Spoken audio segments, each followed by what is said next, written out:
Bismillahirrahmanirrahim. Assalamualaikum warahmatullahi wabarakatuh.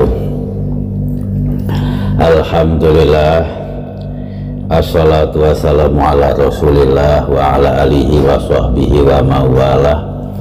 La hawla wa la quwwata illa billah, amma ba'dah.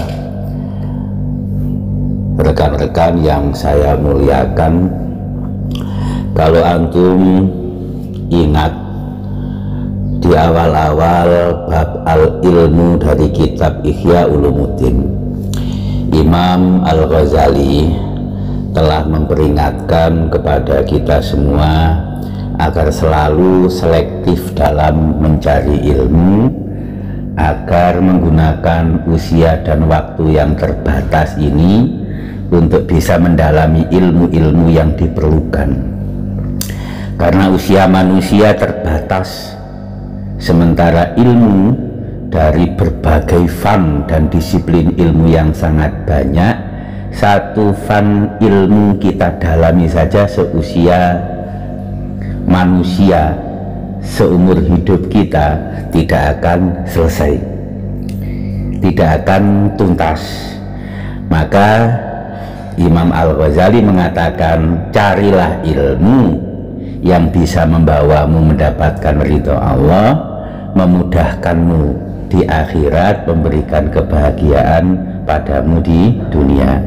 Bahasa awamnya fid dunya hasanah wa fil akhirati hasanah. Rekan-rekan yang saya muliakan, itu mengingatkan bahwa pada hikmah yang ke-14 ini sangat lekat dengan ilmu kalam, syarat dengan filsafat. Dan kita tahu semua, persoalan ilmu kalam dan filsafat ini menjadi perdebatan dan diskursus lama.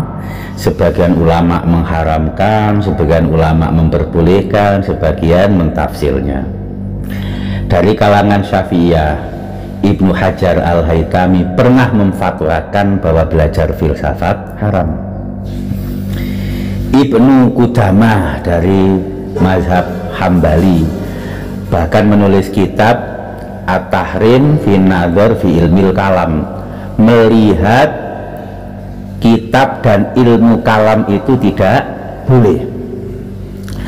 Oleh karenanya, rekan-rekan yang saya muliakan, pada hikmah yang ke-14 ini yang begitu syarat dengan filsafat, punya kaitan erat dengan ilmu kalam, kita akan belajar sekedarnya saja, membaca dan mempelajarinya, sekira itu membawa kita untuk makin memahami hakikat daripada ibadah-ibadah yang kita lakukan, hakikat keberadaan kita dan keberadaan Tuhan yang kita sembah.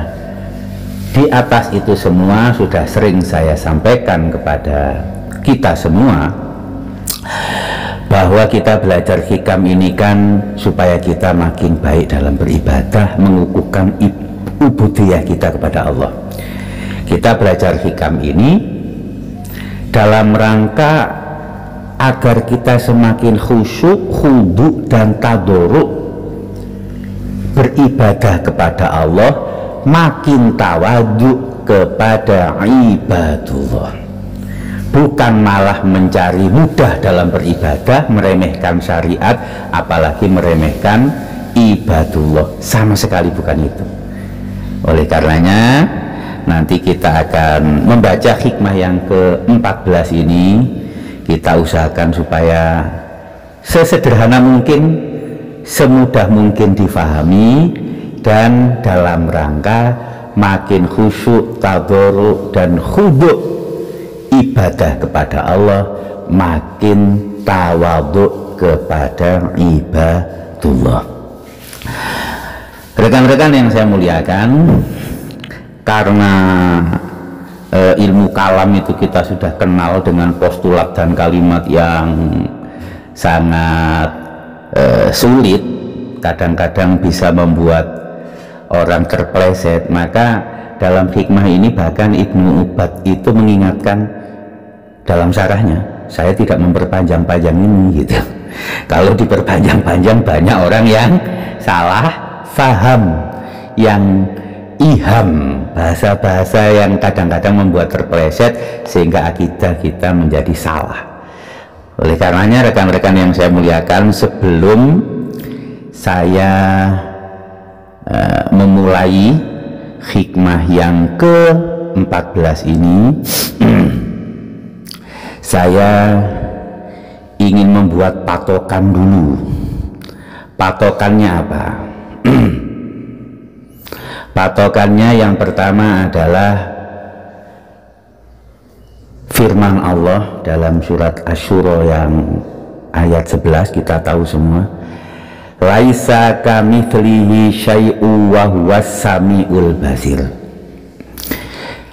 Tiada apapun itu serupa dan mirip kepada Allah, tidak ada. Nah, yang penting menurut saya kelanjutan yang depannya, wa huwas samiul basir.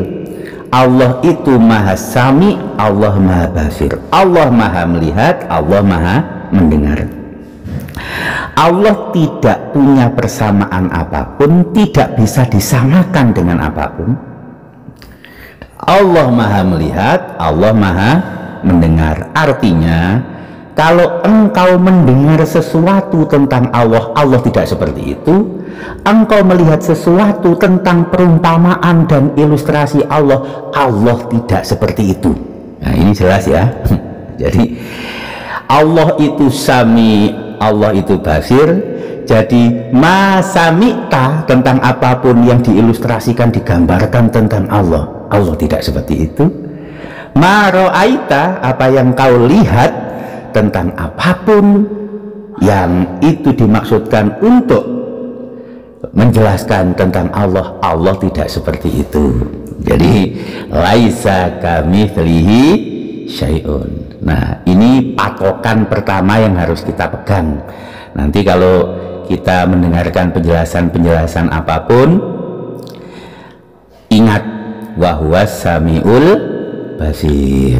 Nah, selanjutnya yang ingin kita buat patokan ya adalah hadis sahih yang diriwayatkan oleh Abu Hurairah, tercatat dalam Bukhari, tercatat dalam Muslim. Rasulullah bersabda, ya'ti syaitanu ahadakum fayaqul. Setan itu kadang-kadang datang kepadamu dan dia mengatakan, man khalaqa kaza, siapa yang menciptakan ini? Man khalaqa kaza, siapa yang menciptakan itu? Kemudian nanti ujungnya, man khalaqa rabbaka, siapa yang menciptakan Tuhanmu? Nah, fa idza balaghahu falyasta'id billah wal yantahi. Kalau pertanyaan ini sudah tiba, maka mintalah pertolongan kepada Allah dan berhentilah memikirkan. Nah, jadi godaan setan bahkan mempertanyakan bagaimana awal mula Tuhan. Tuhan itu berawal atau ada akhir, bahkan sampai siapa yang menciptakan Tuhan. Dalam suasana yang sudah seperti itu, kita harus berhenti, kata Rasulullah Muhammad Sallallahu Alaihi Wasallam. Dengan demikian rekan-rekan, itu ya patokannya dua itu. Baik, kita akan mulai membaca hikmah yang ke-14. Bismillahirrahmanirrahim. Subhanaka la ilma lana illa ma 'allamtana innaka antal alimul hakim. Qalal musannif Ibnu Athaillah Sakandari, al-kaunu kulluhu zulmatun wa innama anarahu zuhurul haqqi fihi. Faman ra'al kauna walam yashhadhu fihi au indahu au qablahu au ba'dahu faqad a'wazahu wujudul anwari wa hujibat anhu sumusul ma'arifi bisuhubil asari. Terjemah harfiahnya dulu. Al-kaunu, keberadaan alam, kulluhu dzulmatun, semuanya gulita. Wa innama anarahu, semata-mata yang meneranginya adalah zuhurul haqqi fihi, nyata-nyata wujudnya Allah yang hak di dalamnya. Faman ra'al kauna, barang siapa bisa melihat alam, walam yashhadhu fihi, tapi dia tidak melihat di dalamnya, au indahu atau padanya, au qablahu atau sebelumnya, au ba'dahu atau setelahnya, tidak melihat Allah di dalamnya, tidak melihat Allah padanya, tidak melihat Allah sebelum dan sesudahnya, faqad a'wazahu wujudul anwari, maka sungguh-sungguh luput wujudnya nur Allah.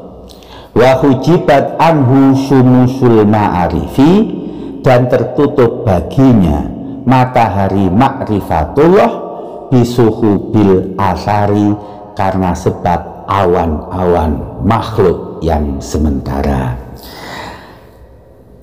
Baik, kita akan terjemahkan secara lebih agak luas sebelum nanti kita membaca dan memberikan penjelasan yang lebih jeli. Al-kaunu kulluhu zulmatun, kaun karena yakunu kaunan, makanya saya mengartikan keberadaan, ada keberadaan alam. Kaun itu alam, selain Allah itu kaun, selain Allah itu alam. Di sini disebutkan kaun karena berkaitan dengan keberadaan wujudnya alam.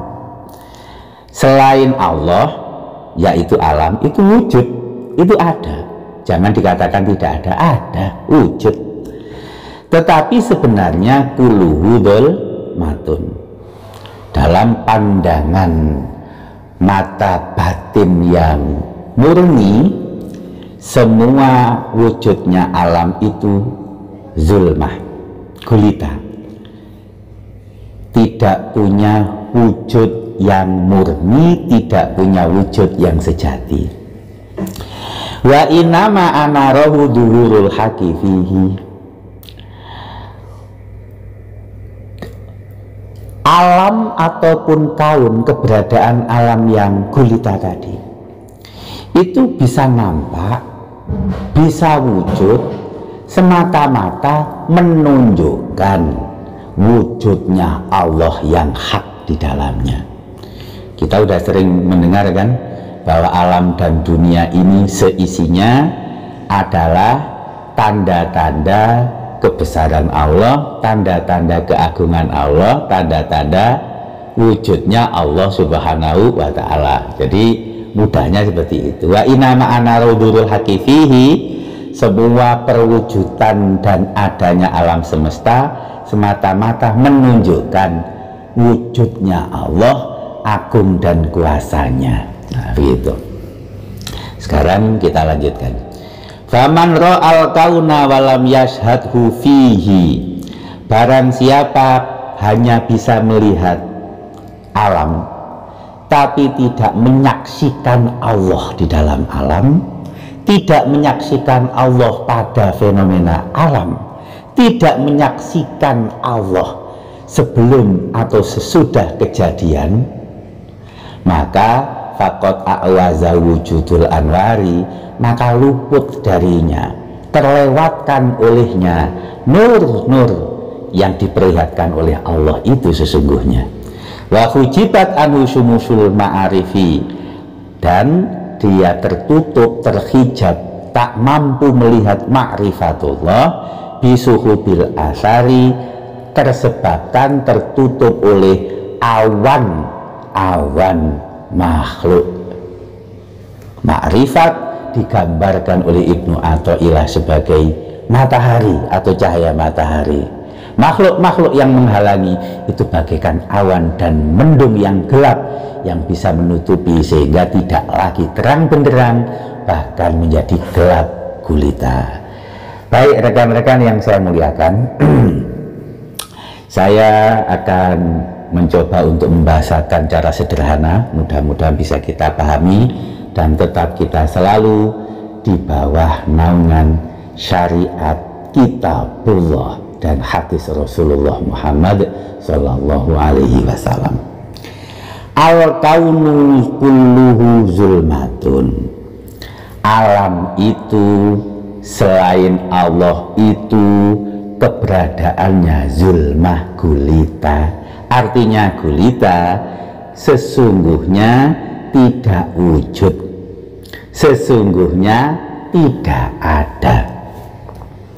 Wa inama anarahu duhurul haqi fihi, yang mengadakan, yang mewujudkan dari alam yang asalnya tidak ada, dari alam yang asalnya tidak wujud, itu adalah ana rohu, yang menerangkan. Itu maksudnya yang mewujudkan adalah kekuasaan Allah, wujudnya Allah.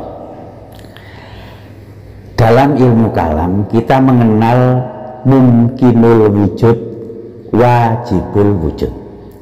Allah wajibul wujud, selain Allah mungkinul wujud. Selain Allah bisa jadi wujud, bisa jadi tidak wujud, terserah Allah. Alam taro annallaha khalaqas samawati wal arda bil haqq. Tidakkah engkau melihat sesungguhnya Allah menciptakan langit dan bumi bil haqq? Makanya Ibnu Athaillah mengatakan al-haqq bil haqq. Iya sya'yudhibkum, jika Allah berkehendak Allah akan menghilangkan kalian. Wa ya'ti bi khalqin jadid, dan Allah akan mendatangkan makhluk baru. Surat Ibrahim ayat 19. 100 tahun yang lalu kita tidak ada. 20 tahun yang lalu anak kita belum lahir. 100 tahun lagi kita juga tidak ada. Iya sya'yudhibkum wa ya'ti bi khalqin jadid. Selain Allah itu mungkinul wujud, bisa jadi wujud, bisa jadi tidak. Siapa yang bisa untuk mewujudkan dan bisa untuk menghilangkan? Ya Allah. Iya Allah yang berkehendak itu. Kalau selain Allah mungkinul wujud, hanya Allah yang wajibul wujud. Nah, inilah yang dimaksudkan al-kaun kuluhu zulmah. Jadi tidak usah disambung-sambungkan. Ini Ibnu Athaillah ini mirip dengan pemikiran Al-Farabi ini. Wah ya. Filsafat faid bahwa nur cahaya itu yang membuat pelimpahan darinya kemudian membentuk kejadian pertama. Ya, saya tidak mengatakan iya, tidak mengatakan tidak. Al-Farabi, Ibnu Sina itu sebelum Ibnu Athaillah. As-Sahrawardi, iluminasi filsafatnya itu juga sebelum Ibnu Athaillah. Saya tidak mengatakan tidak mengatakan juga iya. Cuma kita buat ini sederhana. Ya, wa innama anarahu zuhurul haqqi fihi. Bagi seorang yang berusaha untuk ma'rifatullah, karena mungkinul wujud, siapapun apapun di dunia ini mungkinul wujud, yang pasti wujud dan wajibul wujud itu hanya Allah. Dengan demikian segalanya itu semata-mata kekuasaan dan kehendak Allah mewujudkan dan tidak mewujudkan. Sehingga apa yang wujud dari alam semesta ini, termasuk kita, termasuk engkau, termasuk mereka, termasuk siapa saja dan apa saja, itu diwujudkan oleh Allah, menunjukkan kekuasaan Allah, menunjukkan wujudnya Allah. Wujudnya alam semata-mata itu karena terwujud oleh wujudnya Allah. Seandai yang tidak mungkin, andai yang tidak mungkin, kalau Allah tidak wujud, yang lain tidak wujud.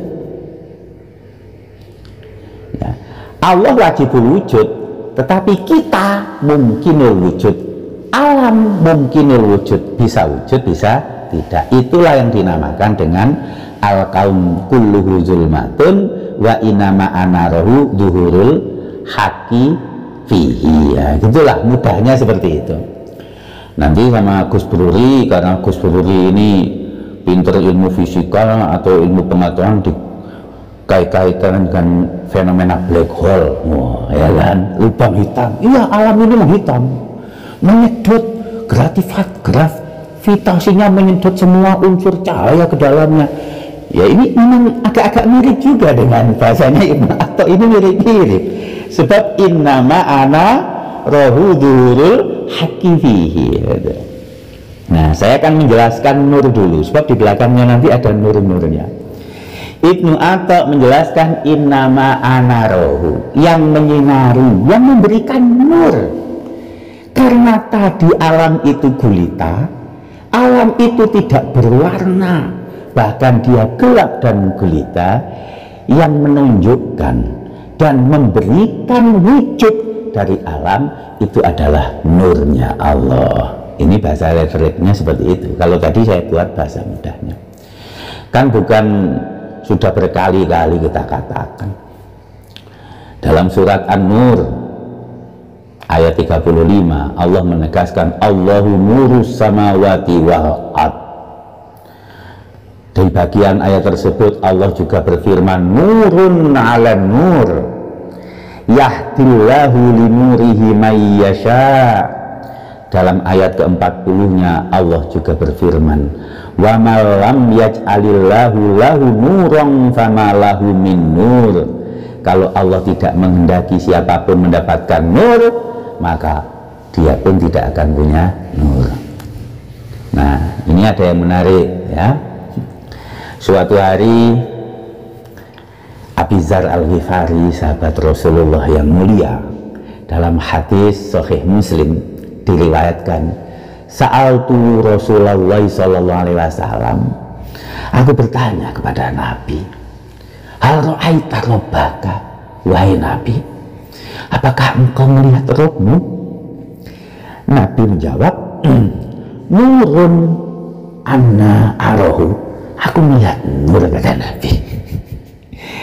Antum cari sendiri syarah dari makna hadis ini. Tetapi memang diriwayatkan ketika Mi'raj Rasulullah itu melihat nur. Apakah nur itu hijab atau adakah nur itu adalah wallahu a'lam bishawab ya. Dibuat yang ringan-ringan saja.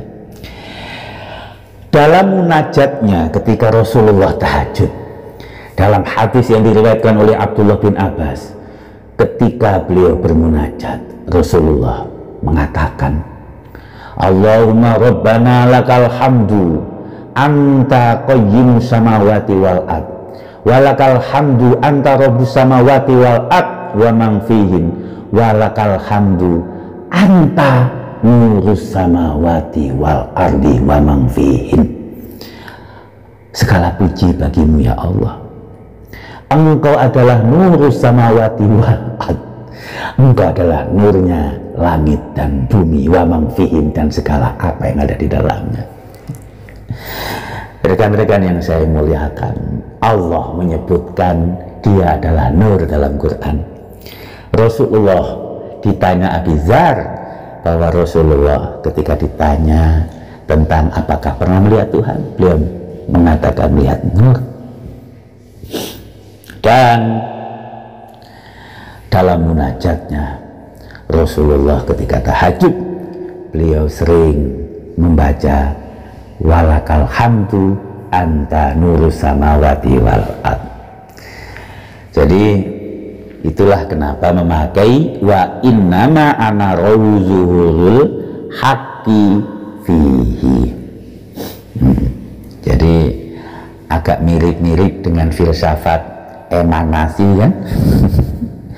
Tapi tentang filsafat emanasi ini udah kerjaannya Pak Haji Akbar waktu muda dulu ya, udah pakar beliau. Makanya kata Imam Al-Ghazali tadi, udahlah kita mengambil ilmu kalam, mengambil ilmu filsafat yang sederhana saja, yang mudah-mudah saja, yang membantu kita untuk semakin baik ibadah kepada Allah, membantu kita untuk selalu meningkatkan khudu' dan tadarruk kita kepada Allah, membawa kita makin tawaduk kepada sesama, bukan sebaliknya gitu Gus Tuturi, bukan sebaliknya.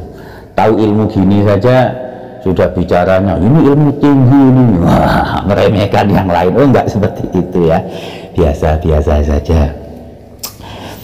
Nah, jadi saya ulangi mudahnya, semua, saya ulangi ya, ini mudahnya begini, semua situasi, keadaan, keberadaan alam, yaitu selain Allah, itu sejatinya kosong, sejatinya tidak wujud, wujudnya hanya mungkinul wujud gitu.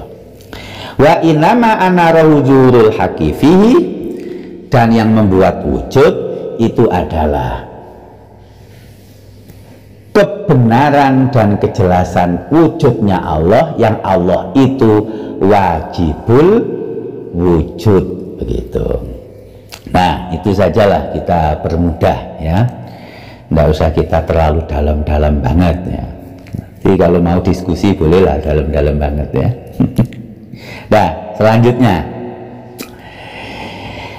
karena wujudnya alam semesta yang kadang ada, kadang tak ada, yang wujudnya pasti ada awal, pasti ada akhir, yang wujudnya pasti fana dan bisa binasa kapan saja, semua wujud alam itu sesungguhnya adalah merupakan kejelasan dan bukti akan wajibnya wujudnya Allah, menjelaskan dan bukti akan agung dan kuasanya Allah, semua wujud alam tadi. Maka faman ra'al kauna walam yashhadhu fihi, barang siapa bisa melihat alam, dia melihat alam tiap hari, melihat manusia, melihat hewan, melihat merasakan udara, minum air, makan makanan tiap hari, tapi walam yashhadhu fihi, tidak menyaksikan Allah di dalamnya, au indahu, atau padanya, au qoblahu au ba'dahu, atau sebelum alam atau sesudah alam, bisa melihat makhluk, ya kita semua bisa melihatnya, bisa melihat fenomena alam seperti yang kita saksikan dan kita lihat tiap hari, tapi tak mampu menyaksikan Allah, tak mampu merasakan ayat Allah, kekuasaan Allah, tak mampu merasakan kehadiran keagungan Allah dalam setiap fenomena, baik sesudahnya tak merasakan, baik setelahnya tak merasakan, tidak pernah menyaksikan dan tidak menyadari hakikat wujudnya Allah yang wajib, maka faqad a'waza wujudul anwari, nurnya Allah yang tadi dinampakkan itu luput darinya, terlewatkan darinya. Malahan hujibat anhu syumusul ma'arifi bisuhubil asari, justru dia tertutupi untuk mengenal dan mengetahui Allah, mengetahui dan merasakan matahari makrifat atau makrifat yang diibaratkan seperti matahari, gara-gara suhu bil asari, dia tertutup oleh awan yang berupa makhluknya Allah. Bisa melihat makhluknya Allah, setiap hari melihat dan menyaksikan alam raya, fenomena dan berikut kejadian-kejadian di dalamnya, tapi tidak melihat, tidak menyaksikan, tidak menyadari keagungan Allah, kekuatan dan kekuasaannya, tidak menyaksikan wujudullah di dalamnya, itu berarti dia telah luput darinya nur Allah. Rekan-rekan yang saya muliakan, ini gambaran mudah ya, ini seringkali kita alami, kita lihat.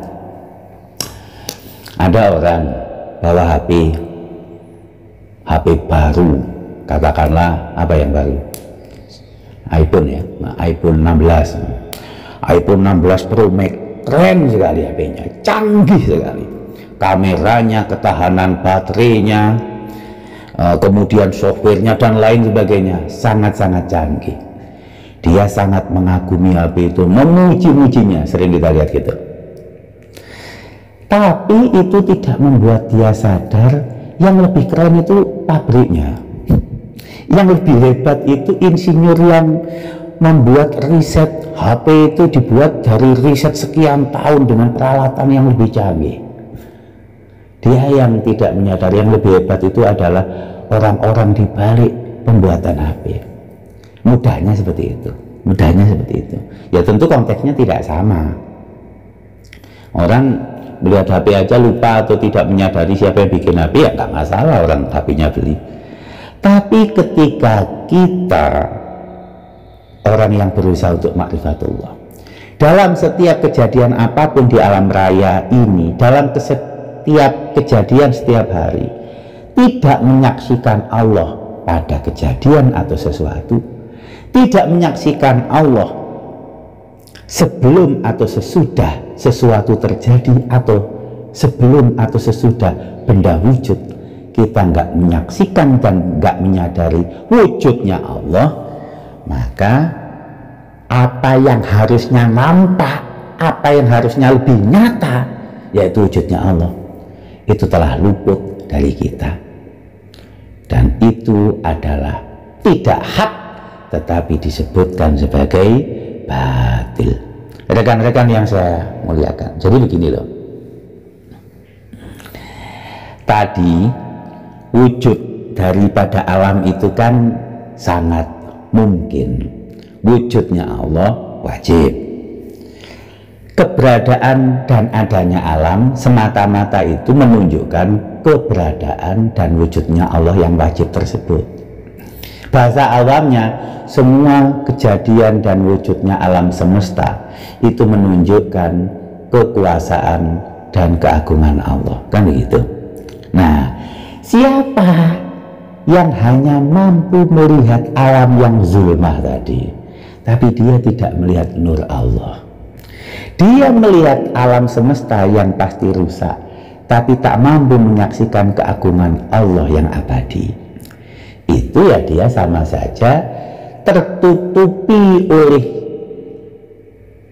awan-awan makhluk, oleh awan-awan yang berupa semesta, tertutupi dari cahaya Allah, dari makrifat Allah yang digambarkan oleh Ibnu Atha seperti halnya sinar mentari. Jadi kalau mendungnya terlalu kuat, awannya terlalu tebal, bahkan gelap gulita. Yang membuat gelap gulita di hati kita itu apa? Terlalu mengagumi, terlalu melihat, terlalu menyaksikan berlebihan makhluk alam semesta selainnya di hati kita, sehingga hati kita tak mampu menyaksikan Allah Subhanahu wa Ta'ala. Gitu.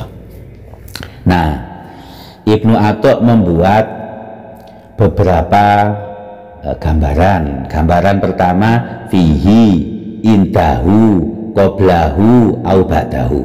Ada 4. Tak mampu menyaksikan Allah di dalamnya, tak mampu menyaksikan Allah padanya, tak mampu menyaksikan Allah sebelum dan sesudahnya. Ini masing-masing itu tingkatan kemampuan seorang hamba untuk ma'rifatullah. Gitu. Ada orang yang dia mampu menyaksikan Allah. Saya mulai dari belakang dulu. Ada golongan orang yang mampu menyaksikan Allah itu sebelum kejadian dan sebelum wujudnya benda. Ini tingkatan paling atas. Antum ingat Nabi Ibrahim alaihissalam. Fenomena alam apapun itu tidak membuat Nabi Ibrahim terkecoh. Yang dicari itu Allah. Jadi Allah wajibul wujud. Ini barulah kemudian membuat Nabi Ibrahim menyadari, oh ternyata ada makhluk toh. Nah gitu. Ini tingkatan nubuwah ini. Jadi tingkatan yang sangat tinggi sekali. Jadi sebelum makhluk, ya sebelum makhluk bahkan Nabi Ibrahim itu yang dicari adalah wajibul wujud, yang dicari Allah. Baru setelah itu Nabi Ibrahim tahu akan fenomena makhluk-makhluk Allah. Dia nggak mempercayai, menganggap tak ada. Matahari, bulan itu tidak ada. Falamma ra'al qamara bazian qala hadza rabbi falamma afala qala la ilam yahtini rabbil akunana minal qawmid dhalin. Akhirnya apa? Inni wajjahtu wajhiya lilladzi fatara samawati wal ard hanifa wa ma ana minal musyrikin. Jadi ini yang paling tinggi. Orang melihat dan menyaksikan Allah, itu bahkan dia tidak melihat fenomena selain Allah. Dan ini nubuwah ya Nabi Ibrahim. Sangat-sangat tinggi sekali derajat beliau.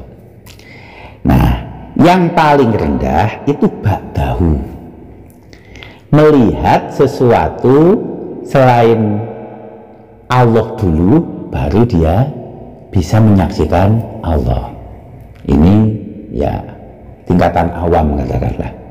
Kita kan sering setelah melihat kejadian apa, setelah menyaksikan apa, baru kita oh memang Allah itu sungguh-sungguh maha kuasa. Sering seperti itu. Jadi saya ulangi, yang paling tinggi itu adalah qoblahu, yang paling awam itu adalah ba'dahu. Nah, tetapi yang sedang, tapi sedangnya ini sudah tinggi, fihi au indahu, di dalam kejadian, di dalam alam, di dalam benda, atau pada benda dan pada alam dan pada fenomena. Dalam dalam kitab Khulyatul Aulia disebutkan ketika Sayyidina Abu Bakar sakit, ditanya beliau, wahai Khalifah Rasulullah, apakah engkau membutuhkan dokter, tabib? Abu Bakar menjawab, tabibi fa'alul lima yurid. Tabibku itu fa'alul lima yurid. Siapa? Allah. Sama. Ibnu Mas'ud ketika sakit, beliau ditanya, wahai sahabat Nabi, apa perlu aku panggilkan dokter? Jawabnya Ibnu Mas'ud apa? At-tabibu yumriduni. Ya dokterku itu yang membuat aku ini sakit. Jadi fenomena apapun itu tidak pernah bagi orang-orang yang mempunyai mata hati itu tidak pernah lepas dari Allah. Itulah yang disebutkan Allah dalam surat Al-Hadid, wa huwa ma'akum aynama kuntum. Allah itu bersamamu aynama kuntum, dimanapun engkau, bagaimanapun keadaan kalian. Gitu.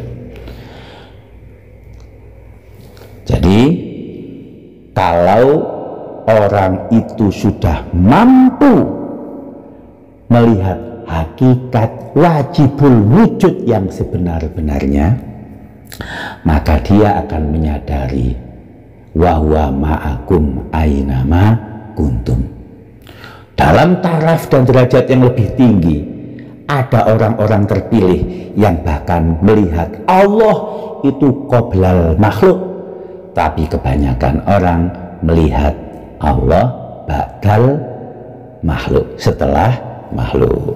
Itu adalah derajat yang paling awam. Selain itu, nah ya, selain daripada yang mampu melihat Allah, apakah sebelum, sesudah, atau bersama, itu sesungguhnya adalah qad a'wazahu wujudul amwari. Ya, memang dia nggak mampu melihat Allah. Sudah terlewatkan, sudah luput baginya nur Allah, dan hatinya tertutup oleh makhluk-makhluk, tertutup oleh alam sehingga tak mampu melihat Allah Subhanahu wa Ta'ala. Rekan-rekan yang saya muliakan, saya mohon maaf bahasa-bahasa saya yang saya sampaikan apapun itu yang terindikasikan dengan waktu, terindikasikan dengan tempat. Ingat patokan pertama kita, laisa kamitslihi syai'un wa huwas samiul basir. Sehingga walhasil saya ingin mengatakan bahwa kembali kepada apa yang disampaikan oleh Imamul Ghazali. Ingat, saya pernah menyampaikan beberapa waktu yang lalu, Imam Ghazali menyatakan bahwa wa muntaha ma'rifatillah, puncak dari makrifat kepada Allah adalah al-i'tiraf, mengakui bi adami ma'rifatihi, mengakui kalau kita tak mampu makrifat kepadanya. Itu puncak daripada makrifatullah. Dan Imam Ghazali juga mengatakan puncak daripada kita belajar tentang ilmu kalam itu akan kembali seperti orang awam. Oh, Allah itu qadir, ya Allah itu kuasa. Qadirnya Allah sudah, pokoknya Allah qadir, gitu aja. Allah itu aziz, Allah itu kohar, ya sudah, Allah itu pokoknya kohar, gitu aja lah. Allah itu hayu, Allah itu koyum, ya sudah, Allah itu hayu dan koyum, gitu aja. Akhirnya kita akan kembali ketika kita sudah belajar berbagai teori-teori ilmu kalam, bahkan kita akan kembali seperti orang awam, cukup mengatakan Allah qadir, Allah basir, Allah sami, Allah murid, dan seterusnya. Seperti halnya puncak dari makrifatullah adalah bahkan kita mengakui kalau kita sungguh-sungguh lemah dan tak mampu untuk mengakui hakikat makrifatullah Subhanahu wa Ta'ala. Itulah rekan-rekan yang saya muliakan. Jadi sekali lagi ya, Gus Pururi, Pak Sobi yang kadang sudah membaca filsafat kemana-mana, ya nggak usah dihubung-hubungkan. Walaupun ini kalau dihubungkan ya saya mengatakan bukan tidak bisa atau bisa tidak ya.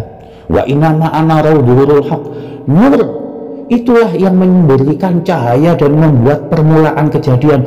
Oh, ini Nur Muhammad, ini Nur Muhammad awal kejadian, nggak usah dibawa ke sana-sana lah ya. Nggak usah dibawa ke sana-sana. Yang paling penting kita tahu kita mungkinul wujud, Allah wajibul wujud, dan itu semua harus memberikan sebuah dorongan kepada kita untuk selalu tahu dan menyadari kita menyaksikan Allah di setiap kejadian, kita menyaksikan Allah di setiap fenomena yang terjadi, dan itulah sesungguhnya yang dimaksudkan bahwa kita selalu mendapatkan nur dan kemampuan untuk ma'rifatullah Subhanahu wa Ta'ala. Itulah rekan-rekan yang bisa saya sampaikan. Ustadz Amin baru bergabung. Afan Ustadz Amin sudah siap dan selesai. Akhirnya itu yang dapat saya sampaikan. Kurang khilaf dan salahnya saya mohon maaf ya. Kalau Gus Bruri mau ngajak debatan atau ngajak mengembangkan hikmah yang ke-14 ini, boleh dalam forum diskusi kalau mau ya. Gus Bruri sudah sangat paham lah ini ya. Wallahul muwaffiq ila aqwamit thoriq. Assalamualaikum warahmatullahi wabarakatuh.